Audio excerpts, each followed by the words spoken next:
Okay, let's get started. I think everybody's in now, and sorry for the slightly late start, but we're absolutely delighted here at the APPG for the UN Global Goals to have with us today Amina M, Deputy General Secretary of the Deputy Secretary General of the United Nations, who of course led the initial consultation on the post-2015 agenda, and then of course led the negotiations and decision making around the 2015 agreement, the summit on the SDGs. In fact, all the summits that year that took place in a coordinated fashion on finance, climate and on sustainable development, and has then briefly returned to Nigeria as Minister for the Environment in the new government there, and then was persuaded, I think, arm twisted, to go back to New York to lead the effort to deliver the SDGs, which of course is a big challenge, and we all know that is certainly in some parts of the world a bit behind schedule, and therefore this September was going to be a big moment when we would see the launch of a decade of action to try and make sure the global goals are delivered by 2030. All of this has been thrown into some new environment, given all the challenges around the world of COVID-19 over the last few months. So at this moment, it's a great opportunity to hear from Amina on where we are just now, what's planned for September, and how this is being affected by the current discussions around the pandemic. So we'll have an introduction from Amina, then a chance for everybody to ask questions, or not everybody, but as many as possible to ask questions. There are some procedural bits and pieces in the chat box if people want to just double check on them. In particular, please stay muted when you're not speaking, because it makes it easier for everybody to concentrate on the speaker if we do that. So thank you very much, Amina. Greetings, and good to see you and hear from you, and look forward to what you have to say. Okay, thank you so much, and it's wonderful to be with all of you. And the screen that I see has got so many women on it that this is incredibly energizing. So thank you for doing that. It's not often that happens on this side. And Jack, thank you. When Jack asks for us to do something, you know, he says jump and we're how high? Okay, we're coming. But on a very serious note, thanking the APPG for the invitation. The last time that we met briefly on the sidelines of the Voluntary National Review here was incredibly instructive for me, and helped to inform a lot of the decisions that we were taking at that time as we plowed through the reforms of the UN, making us more fit for purpose to deliver this agenda. And I think because we did that, we found so many returns in how we've been able to lift in the response to COVID. And I'll talk about that a little bit later, but it has been important to hear from your constituency your expectations, and interrogating the things that we are doing so that we do get the results for the investments we see. It's a good opportunity for us to exchange views on the decade in January that we launched for the SDGs. You know, had a focus on climate, on gender, on inequality, and then suddenly COVID put a pause on everything. We pushed back, and that decade we said was as relevant as ever. It did show, COVID has shown us how many of the issues that we had not been able to achieve in the last 5 years, had they been done, would not have had the same responses that we've had, to be more able to deal with the health systems, with the education system than we have been now.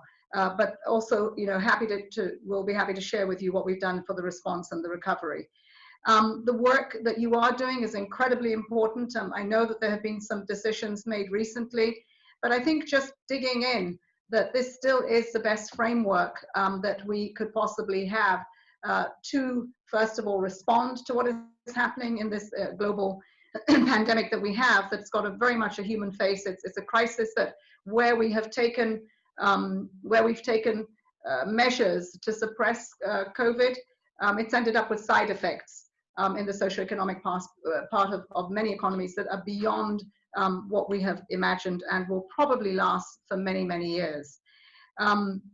the continued support of both the UK, both on the SDGs, but let me say also on COP26, because while that has shifted, it's still really important and integral to lifting the SDGs. And so we're looking forward to that journey that we have over next year to make sure we keep the ambitions and that we're able to roll out the NDCs, the nationally determined contributions, with ambition at the country level.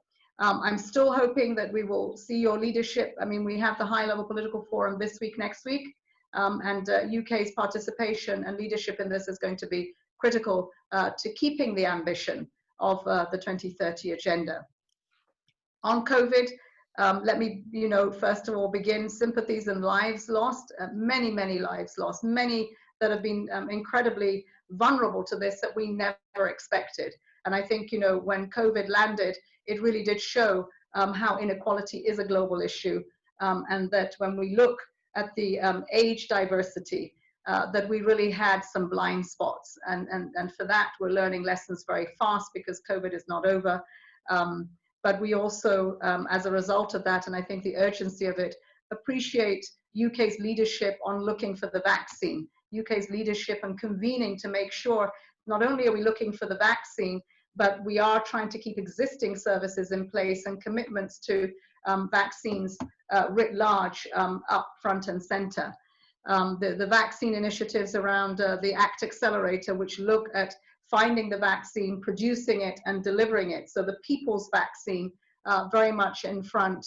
We still believe that more can be done around the financing mechanisms to make sure that funding goes for the people's vaccine. And that we can follow that money, that it is transparent and that we see what happens even as we move production. And it's going to be very difficult. We thought that we could do this in 12 to 18 months. Let's hope that that's the case. But we already see some, early purchasing of vaccines, and I hope that will not be to the detriment of poorer countries that would also need to have it. And you will hear around the world where they say, COVID somewhere is everywhere. So we have to deal with COVID as a global response. The pandemic, of course, has exacerbated many situations that have already been difficult. The context of the humanitarian context, conflicts, we've seen incredible rises in gender-based violence, which are quite horrific. You will see that the SG has embarked on a number of policy briefs, and he's picked up issues that have been exacerbated by COVID.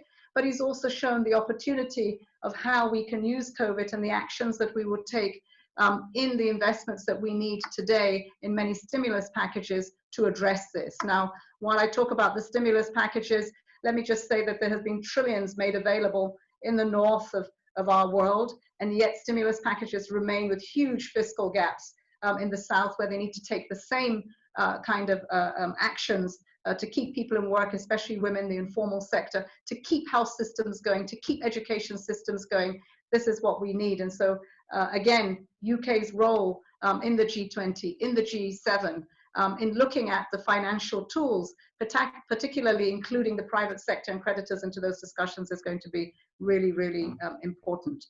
As I said earlier, the UN's SG has been, the global response. We need the solidarity that's needed to keep people with a life of dignity. And we have been able to ship, and over 250 million items of personal protective equipment into over 130 countries.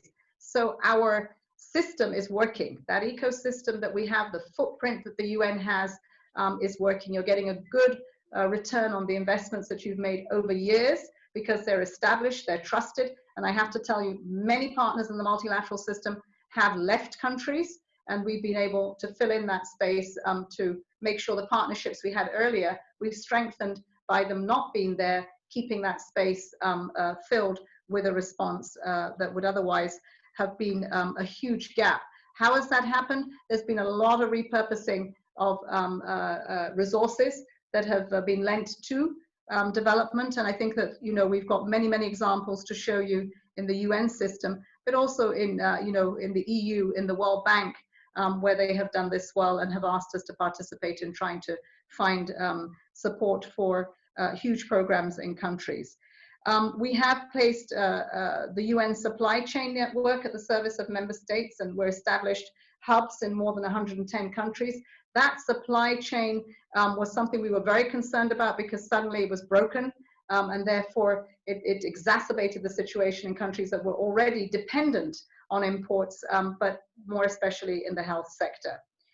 We've done a lot of training, and that's, you know, not to underestimate that the frontline responders, we have increased in number as we've brought many volunteers to the front line for COVID, reaching in a way more than 2 billion people with information advocacy, and hoping that we can keep them safe and accessing health services. We've been able to push hard, again, with a voice in the financial front for at least the 10% increase that we would like to see in GDP for countries to be able to manage the fiscal constraints. Reporting again, supporting the work that the SG has done, the call for the global ceasefire. You will see in some places this has taken hold, in other places we continue to struggle, but it has been one that has also gone beyond the ceasefires to peace in the home, and that I think we have to draw on leadership around the world to be the champions for that. We've been plagued through all of this as we try to work with partners and especially the communities. When I spoke to the leadership in South Korea, asking them, so what was your, you know, what would you say was success for you? Success for them was the engagement and the trust that government had between them and the people. They were able to establish, they responded together with COVID. Again, one of the things they raised was that having information that was verifiable. And so you'll see the UN has recently given the misinformation that we've seen around the globe, an initiative where we have what we call verified. It's a yellow tick against information with the WHO, with the UN across the world, so that you pause and you think before you hit the button of you know, forwarding misinformation. And I think this is really important because it has caused a lot of many communities to step back and say, well, is this real? And to start debating what is actually misinformation.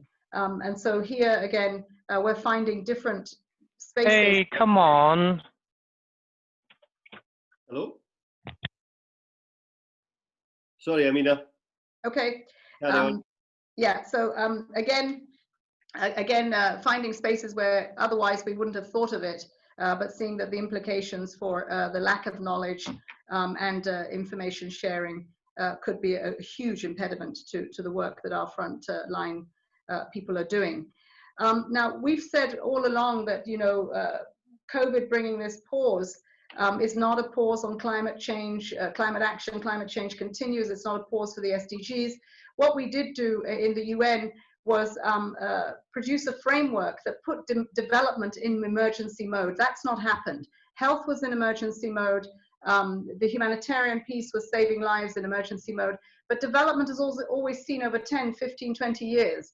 And for the first time, we had to put it in emergency mode because of the socioeconomic impact, with kids having to be out of school in the tens of millions, with many people's businesses being shut down, particularly in the informal sector.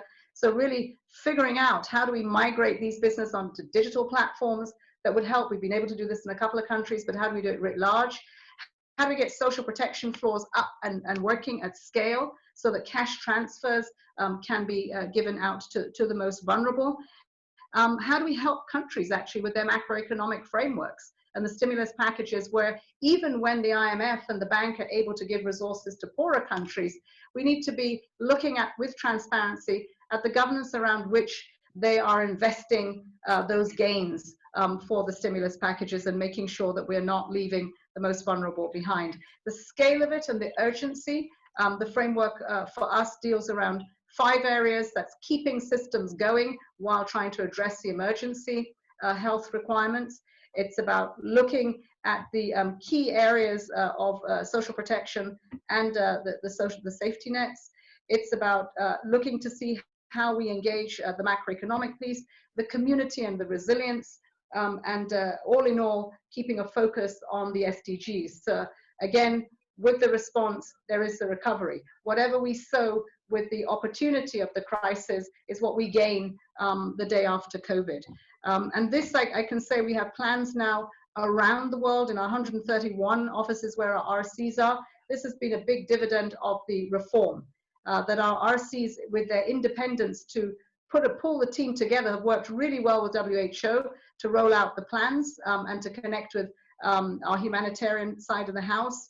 But we've also been able to connect with government, to connect with business, to connect with civil society, even as we work in this virtual space, to roll that out. Of course, what is short is how we leverage those resources. There are resources that are needed to help with the skill sets that are required at country level for this. But there's also, you know, the convening space that we have begun to have on the financing to see that we can fill the fiscal gaps. The role of parliamentarians is absolutely critical now. In many a situation, we have elections that are coming up. Some of those elections are being postponed. Some of those elections, if they happen, how can we ensure that they continue to happen, that everyone is included and that the vote makes the difference, it matters. And I think that, you know, we've got these countries on the watch list, and every one of them we are trying to support. But it is message to leaders, the message to the leaders that we need today. And as you would have heard the Secretary General said, we didn't get the response we thought we would get from the global leadership. And I think we have had the opportunities of hearing the G20, we've had the opportunities of hearing the G7, but there is a vacuum. There is a dysfunctionality of coming together to agree on the very basics. We've not seen the scale or the urgency to face the economic response that is needed. And so it does give us concern that the SDGs, while we still have them very much as the North Star, is that we don't regress so far that we will not be able to catch up after COVID. And this is what we're trying to do, stop the slide and find the opportunities in this and bring the voice to bear, that everyone is going to suffer if we regress this way. We cannot continue with the levels of inequalities that we're seeing now. The link to the instability that this would create. And you're talking about the largest cohort that we've ever had of young people who are full of energy and can move. And they can move across the virtual reality that we have, and they can instigate, but they can also move on the ground. And I think that this is what we've got to do. We've got to invest in peace. And investing in peace is giving people a life of dignity, of something they feel worthy, and that they can connect with that opportunity and realize it. So just to say that the Secretary General and I remain committed to the 2030 agenda. We still see that as a solution, even to the enormous challenge of COVID, which has put us in a world of uncharted waters. But we see opportunity more than we see crisis. We acknowledge the crisis, we deal with it every day, but what we're doing is the solutions from the opportunities to really plug them. And happy to have you as collaborators on trying to find the solutions for this, and to have this conversation where perhaps you can also give us insights into what you're seeing, the frustrations, the lack of clarity, the opportunity, that will all help us to be more ambitious and more forward-leaning. Thank you, Jack. Fantastic. Amina, thank you very much. A whirlwind tour around an awful lot of issues, but I'm sure deeply appreciated by everybody. Now we're going to try and take as many questions as we can. So I'm going to take them in groups of 3, because I think that's probably the best way to do this, and then come back to you, Amina, every time that we have 3. And the first 3 questions I want to go to Harriet Baldwin, Anna McMorrin, and Chris Law, in that order. So Harriet, I should have said at the beginning that the IPU, the Inter-Parliamentary Union in the UK here, are supporting us in this event. We're doing this together, and Harriet's the chair of the IPU in the UK. So Harriet, would you like to ask the first question? Thank you so much, Jack, and thank you so much, Amina, for spending some time with us this afternoon. We really, really value it, and your leadership on all these issues. Could I just also shout out and urge you in your tour d'horizon, which you probably give to a range of different groups, to emphasize the importance of continuing with SDG 4 and the education agenda. You know, there are now, including in the UK, the majority of children are not in school. And across the world, there's 1.3 billion children currently not in school because of the crisis. And I'm sure from your vantage point in the United Nations, you're able to see some true examples of great practice and good practice. And I think it's an area that, we just need to emphasize all the time in our rhetoric, but also learn from each other in terms of how best we can make sure our children are educated during this crisis. Thank you. Anna? Oh, you're muted, Anna. I'm muted. There we go. Thank you, Jack. Thank you very much, Amina, as well, for a fantastic presentation and taking the time to be with us today.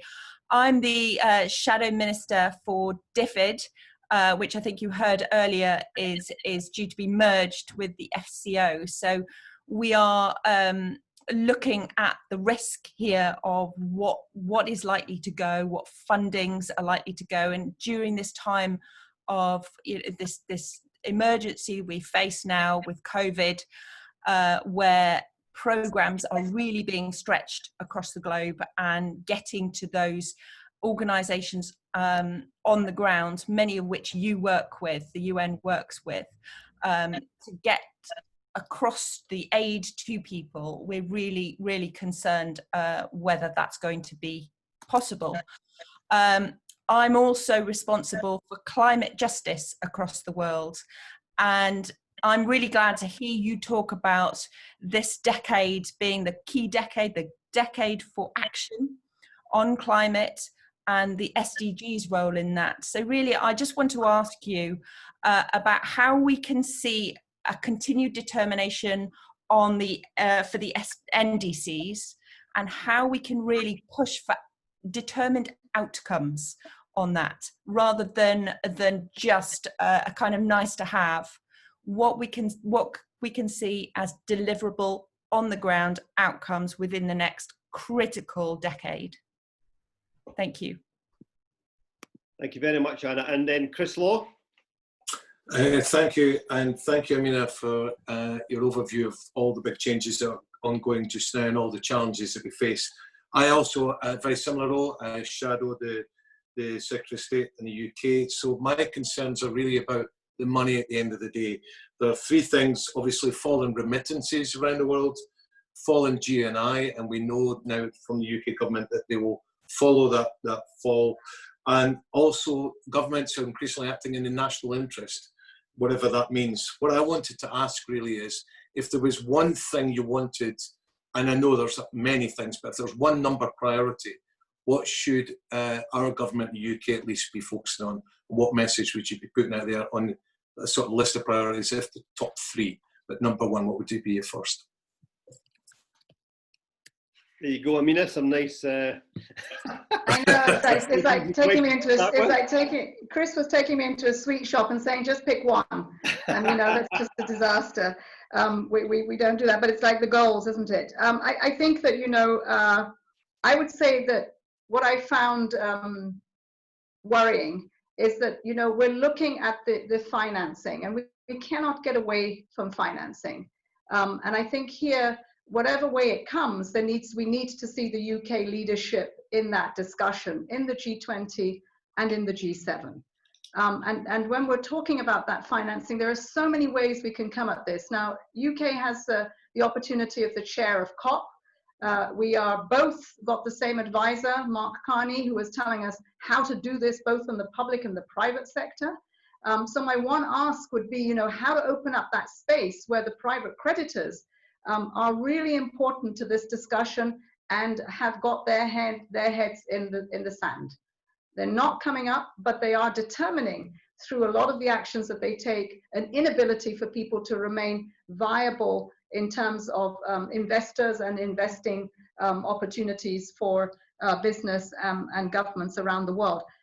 This is where we talk about rating agencies. And if you are going to talk about a debt standstill in order to free up money so you can fill that fiscal gap, this is the easiest way to do it. But the minute you do that, then the private sector and the credit rating agency drops your rating, and then you cannot go to the outside market, even if you're viable to lend. So, I mean, it's a complicated discussion, But there is, like food, there's enough of it around to go around the world. We just are not able to access.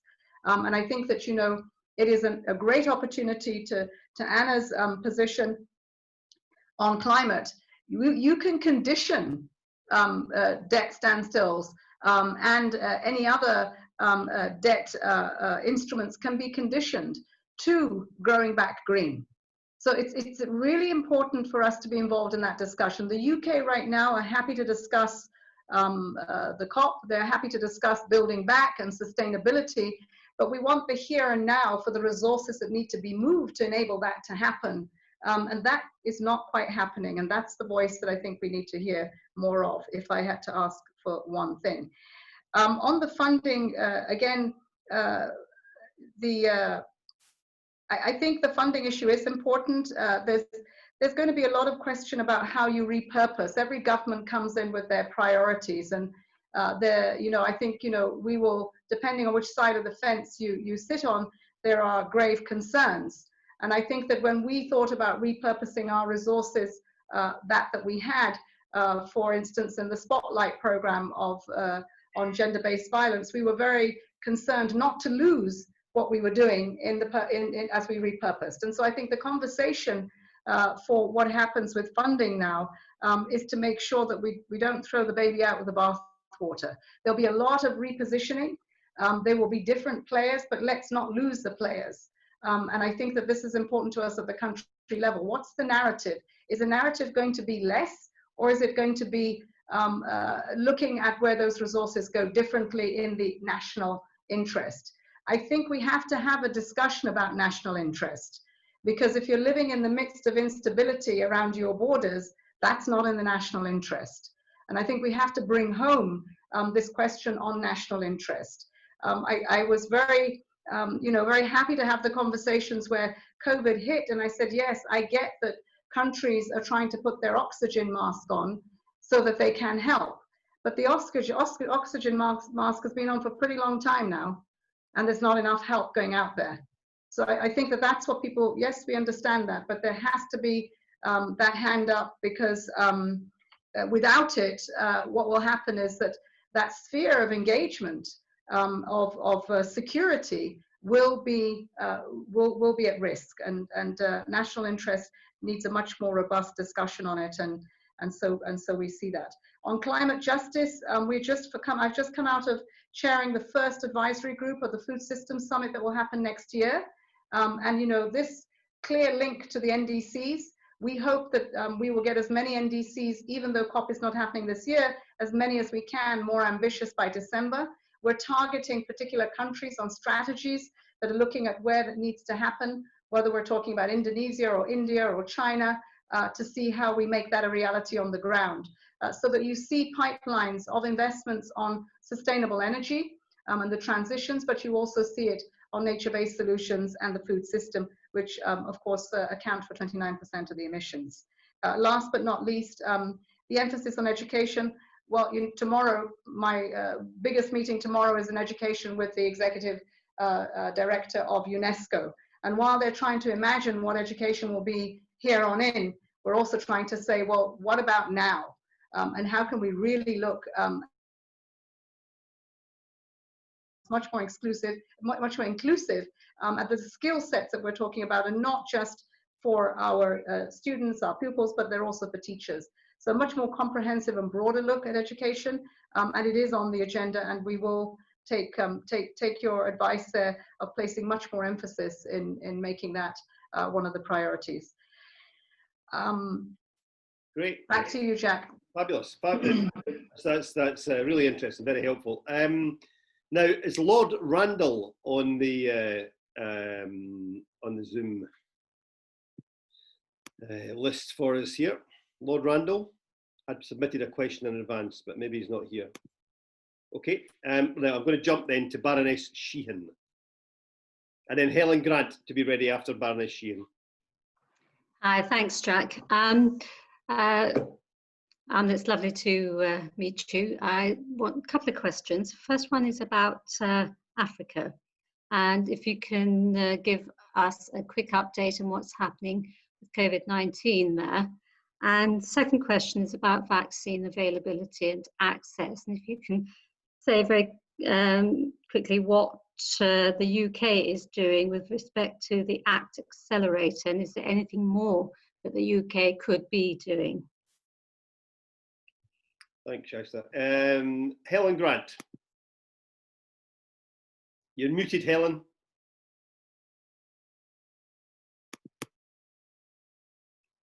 You okay? Try again. Am I unmuted? Can you hear me? Great. Brilliant. Hi, everybody. Hi, Jack, and hello, Amina. Lovely to see you and to hear you, albeit from afar. You mentioned during your informative talk that there were certain opportunities that are coming out of the crises, and I just wondered what particular opportunities you see that we as UK parliamentarians can perhaps help you make the most of. Great.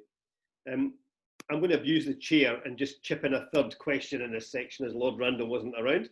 Amina, you mentioned very early on the whole issue of trust had been fundamental, and the countries that were dealing best with COVID were countries where there was a degree of trust between government and institutions and the people.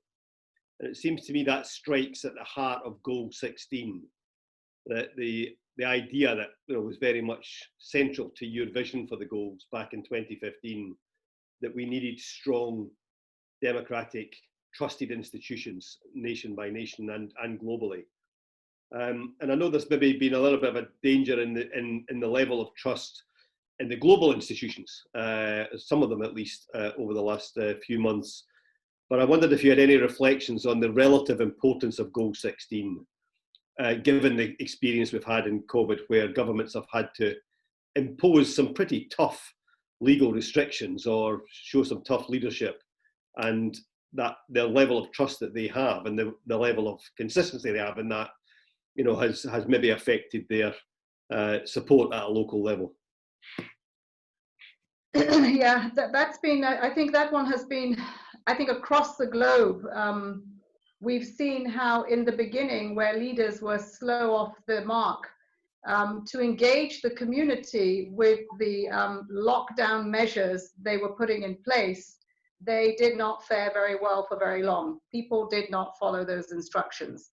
And I think very quickly many, and I talk about from where I am in New York to the efforts of the governor in the beginning and where they are now, to the trust he has gained, and he can engage with anyone and they will carry out the instructions he has, to those even in Africa, in my country, where the initial instructions are pretty draconian. You just don't do this, and there's a curfew, and everyone is treated incredibly badly if they're caught outside the curfew. Suddenly it wasn't working. There was a backlash from people, and I think leaders were humbled into the position that they had to use their local representatives at the local government level, then into the parliaments, both local and national, to engage with local leaders to bring them on board in getting a community response to actually trying to stop the transmission and to do the tracing. So I think by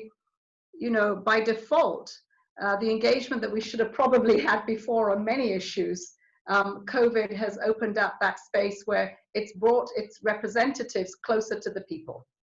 And by doing so in really concrete ways on plans that need to be put in place, examples across both, whether it's Latin America or that it is in Africa, where we've seen farming seasons come on and everybody wants to go out farming because, this is a question of food.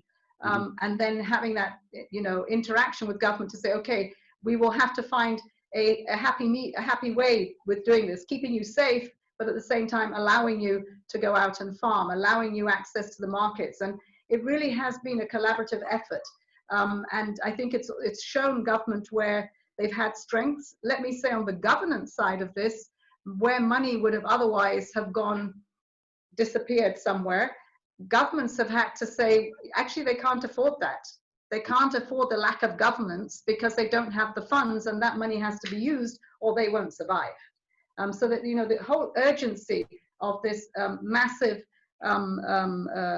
effect of the pandemic has pushed us into I think those interactions that we wouldn't have otherwise had. What I hope is that we can sustain them, that we can really see from local governments and state governments and these interactions with community, that we use now the investments that we are trying to have in the stimulus packages to embed this change that has happened in terms of representation and all of a society gaining. So when Baroness Schuren, you asked what was happening in Africa, the minute we say children are out of school, so how do we get them back into school? The obvious place has been for most people to say, well, connectivity, let's put everyone online. But that's a pretty tall order for some places. And so while that has been useful and has happened in urban settings, in rural settings now it's about how to empower the teacher in order for them to have a safer learning space. So yes, you're having to shift with teachers who are using technology to help teach children who are outside of a classroom. But remember, those classrooms were 60, 70 kids, and that in itself is a big challenge to education. So in Africa, addressing what can we do with education, the good thing about it is that the scale at which it's happening is that we are connecting faster than we would have done in normal circumstances. What else is happening? Connectivity, because of that, looking at off-grid solutions for sustainable energy. So it's doing a climate action piece, but we're bringing it fast forward because we're realizing that connectivity in the rural areas will have to be off-grid, and how can we power this? Now, these are investments that have to be made in businesses where you will have an opportunity to invest and trade. And so message to the UK is that, you know, many countries are open for business. And it's how you engage with local business to make sure that we can use resources that will come in to some of these stimulus packages that we are holding accountable. The African Union, for instance, has got 6 envoys, 5 envoys who are dealing on the macroeconomics and how to deal with the fiscal gaps. But there is one envoy out there who's dealing on supply chains, and he's also dealing on putting transparency to the debt relief and debt standstills and other debt instruments that have been made available to countries to ask, what are you doing with that money? So that's, you know, again, the governance, the institutional piece is coming back, but it's been promoted by the African Union and African leadership there. On the vaccines and the ACT Accelerator, you know, this is a great initiative because it has got clarity as to the moving parts here, as I said, that take you from A to Z on how to get that to the people. What's the piece? I mean, the UK have certainly, both in business and in government, have been trying to support this. The missing piece is that we can't agree the governance. Quite incredible. We cannot agree the governance. And we need to do that. And it needs to be agreed that for whatever reason, the WHO remains the most viable institution to hold people to account. Now, we may want to judge whether they've done things well or not. You can't do that while you're fighting the fire. Wait until we put the fire out, and then everyone will be held to account, because we will look back and ask what happened and who did what and could have done better and be held accountable. But in the meantime, we need a vaccine. And a vaccine cannot happen without a governance structure. And that governance structure so far has taken us close to 2 months to agree. And, you know, while I've got women on the screen, I will tell you, it's because there's a bunch of men who are trying to agree it. And I think that, you know, for once, you know, it's unfortunate. We do have the head of the EU who is a woman, and she's trying very hard. And we have, you know, the head of Gavi who is trying very hard. But I think that we need a lot more help to get in there to understand the implications of not having a good governance structure that is equal, that allows access and accountability for what we are going to use close to 30 billion to try and find that vaccine. So I would push for, we need the governance structure now, not tomorrow, but now. And you know, so far as there's a gray area and they're not answering that question or coming up with the goods, then what happens is people just get through the cracks and they start creating all these me first and buying up all the vaccines, buying more than they in fact need for their countries, to the detriment of those that will probably need it, because it will land make landfall in a great scale pretty soon. And then, of course, the opportunities that you asked, I think, are with the power, are with education connectivity, are with cash transfers, and new skill sets that will be learned. You know, I think that we can push the fast forward button on just because it'll be available for young people to see themselves in cities, in business, connected in the digital world where they perhaps would have not been so connected as they have done now. Thanks, Amina. Do we have time for one more round, Amina? Is that okay? Are you okay for another round? Yep. Amina? You've gone muted for some reason. You're okay. Great. Okay. Right. I'm going to ask my co-chair Theo Clark MP to ask a question, and then there's a couple of other people who've been waiting. If you could be very brief, that would be great. Theo, you first. Thank you, Jack. And Amina, great to have you with us today. I am on the International Development Select Committee with Chris and Kate, and we've been taking evidence from different NGOs about the coronavirus response.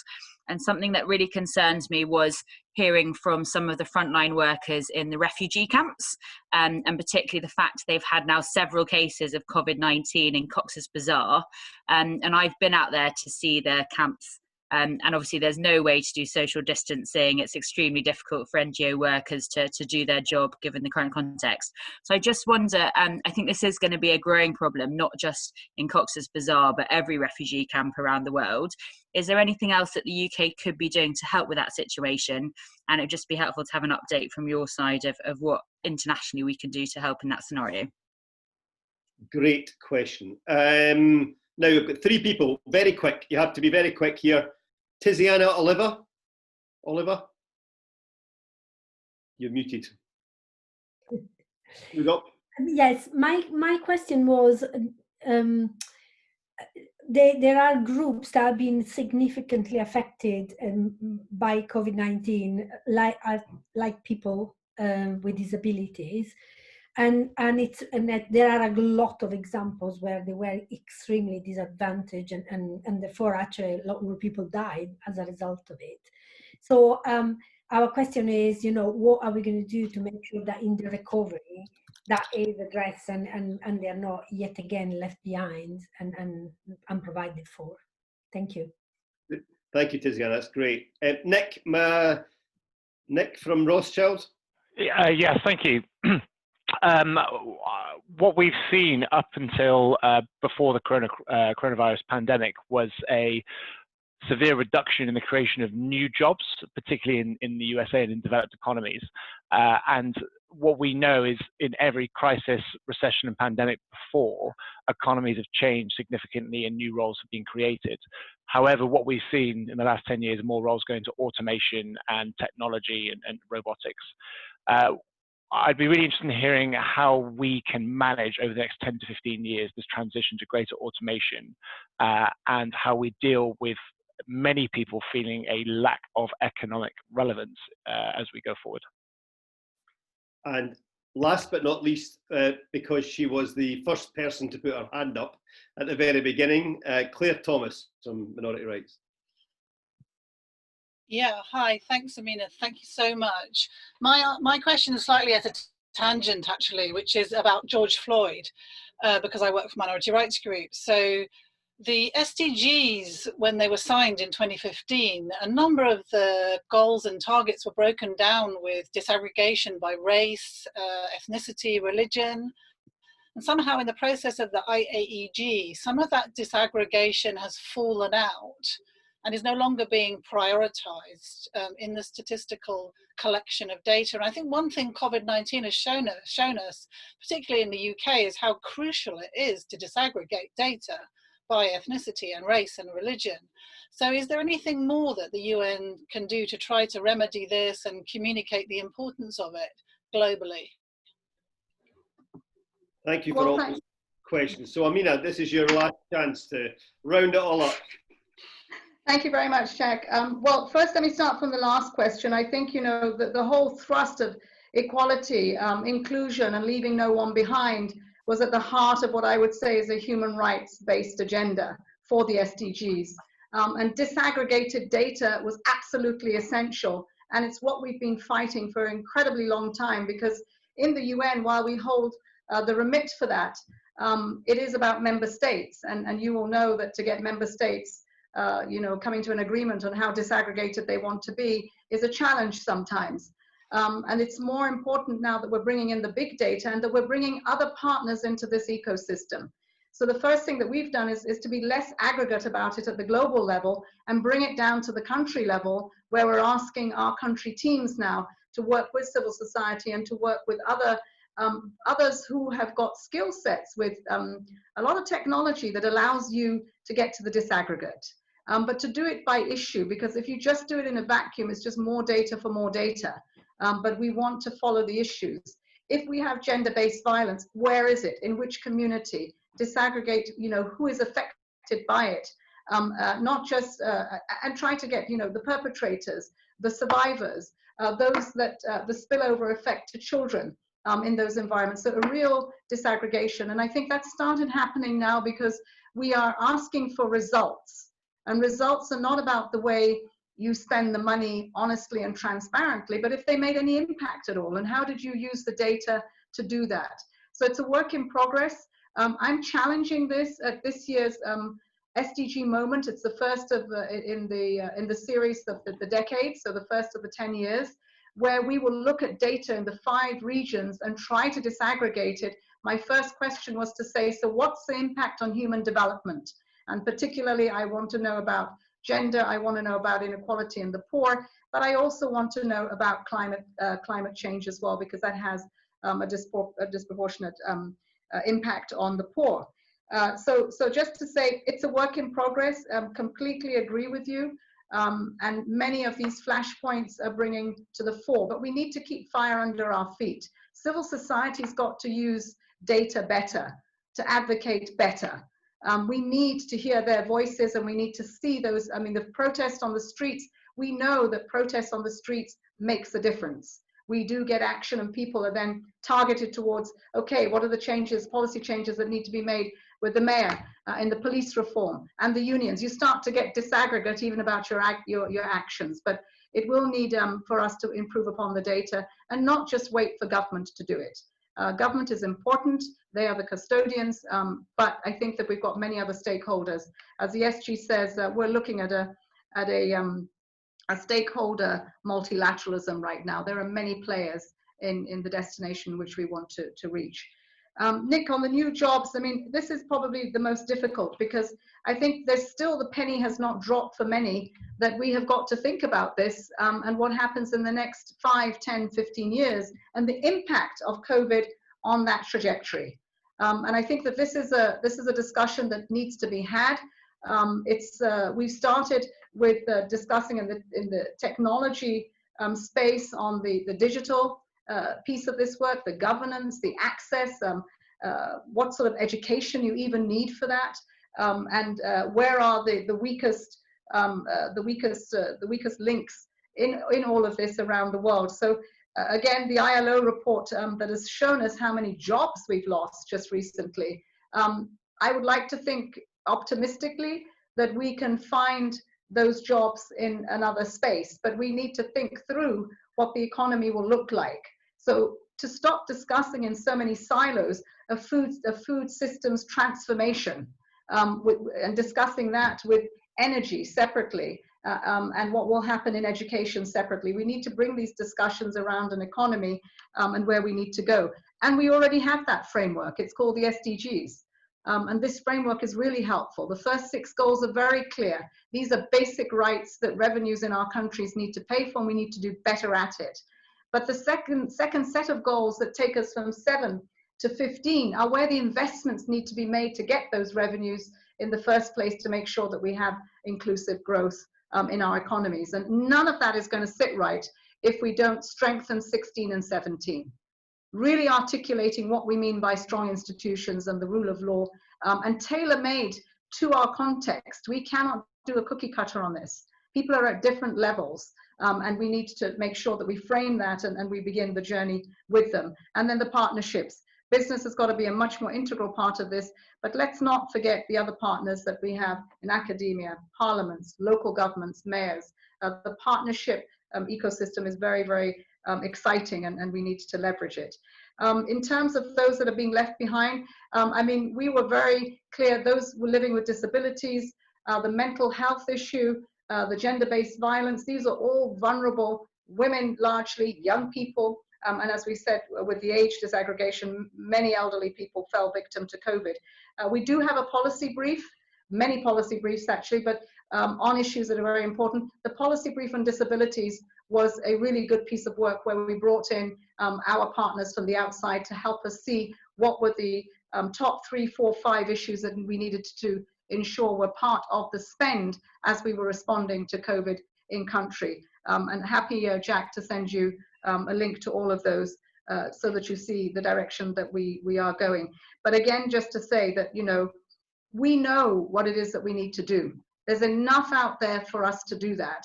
But standing up what you know in the context is a lot harder, because you've got to go, you've got to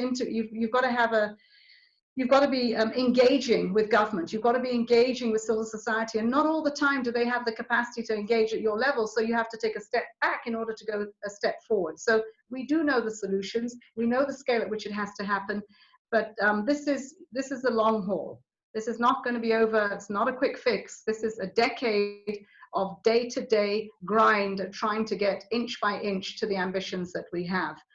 Then last but not least, on the humanitarian work, I mean, Mark Lowcock has been doing some fantastic work, but I will say that today, even that is not being funded as it should be.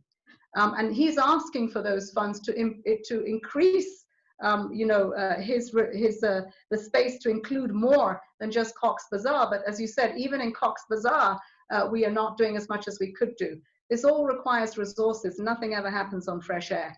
And this is, I will say, hand on my heart, that what we do in the humanitarian sector under the leadership of Mark Lowcock, of Filippo Grande, is extraordinary work. And we need to continue to fund it. But you know, when you're funding at 29, 30%, we cannot be asking for inclusion. We cannot be asking for the quality. It just will not happen. And this is where we lose people. The NGOs have been an integral part of our work. We are even on many of the issues that we're taking together, whether it's Medivac for our frontline responders, it includes NGOs. They're co-creating with us some of the solutions at scale for this. But we certainly need more resources to go into this to make it happen, and perhaps more broaden the base for leveraging the resources for the humanitarian and the socioeconomic impact. Jack, thank you very much. As always, from the questions that you ask, I get far more insight into the things that I have not been able to address, and what I will take back to my team to make sure we're communicating better. Just because some of the questions, I sort of think, oh, I thought we knew about that, and we didn't. So this has been fantastic for us, and thank you for giving me the opportunity to hear you. Thank you very much, Amina. Thank you from everybody, I'm sure, for not just a great presentation and then some terrific answers, but also for staying on after 5 and our time anyway, and giving us some more time. Just a couple of things to note. We launched an inquiry as an all-party group into Leave No One Behind and the impacts of COVID, and we hope we've been receiving evidence for that. We hope to work on some hearings and then a report over July and August, and then have that ready to publish in early September in advance of the General Assembly, and present that to the UK government here and get some publicity for it as well. So we're working on that as an all-party group, and we'll be sending out more details to all the members soon. Our next meeting is going to be with the Secretary of State for Deford, Anne-Marie, in 2 weeks' time. So we'll have her to answer questions on the UK's approach to the Decade of Action and other issues in 2 weeks' time. We'll be sending out a notice on that soon. And then we hope to plan with Project Everyone a big event for September, when we can really back up the work that you're doing in New York and around the world to launch that Decade of Action. So thank you very much to everybody for attending, for the great questions, for the great answers.